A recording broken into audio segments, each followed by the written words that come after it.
Okay. I will start recording. When my guys want me to channel something, they just like almost send me the message on repeat. So I have like these reoccurring thoughts like over and over of the same script. So yeah, that's when I know I'm supposed to share. Hey, you guys, what's up? This has been an interesting time. I don't know. Like 2026 is like weird. I'm just watching everything and I'm just like, okay. The Coachella thing, that was funny. I was just randomly like synchronistically going on my road trip during that time, and I was in Coachella at the same time, and that energy was just like really enlightening, to say the least. It was just something was in the air, is what I'll say. And the message that my guides have been like sending to me has been women's liberation.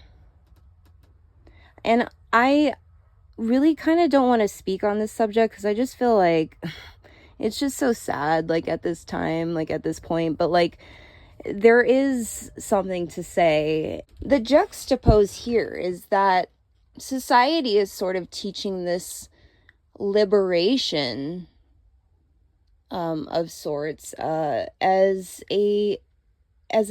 akin to exploitation of oneself. And I'm seeing women just clearly get lost in this in the way that I used to. It's systematically programmed into women to exploit themselves.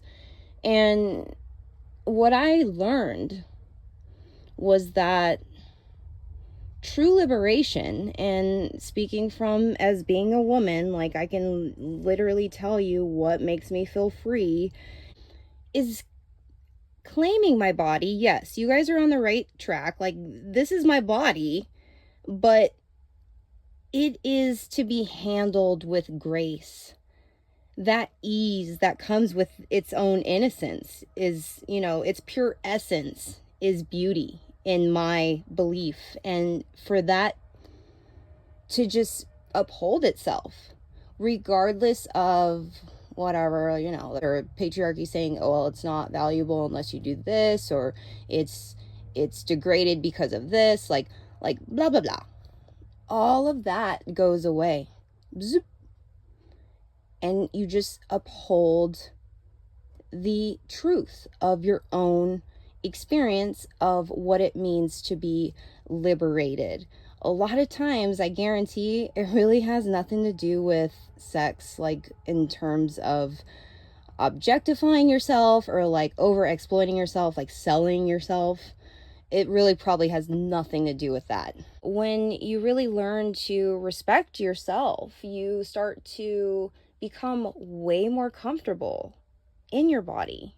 And so when people come at you with that BS, like basically the misogyny, like basically saying anything that's attractive is here to be oppressed or defiled, all of that, when they meet you with that, it basically disintegrates, because their wounds, their trauma, their misogyny has nothing to do with you. You sat with yourself and you accepted and allowed and become graceful and gentle with your own being. And hence that respect starts to reflect itself within your body and without your body. So it basically speaks for itself. Okay? That aura of innocence is powerful. Why do you think the elite hate it so much? Why do you think they want to defile it so much? Why is it their main enemy? Why do they force feed us people like Madonna and Sabrina Carpenter? It's because this force of our true angelic essence of being an innocent being, it is human. I don't care what you say. We're not here to be toys. We're not here to be objects. We're here to be in our essence of truth. Our beingness is holy, and our bodies are reflections of that divinity. Sacred temples. So learning to approach the world with that understanding of yourself, that knowing, that inner knowing.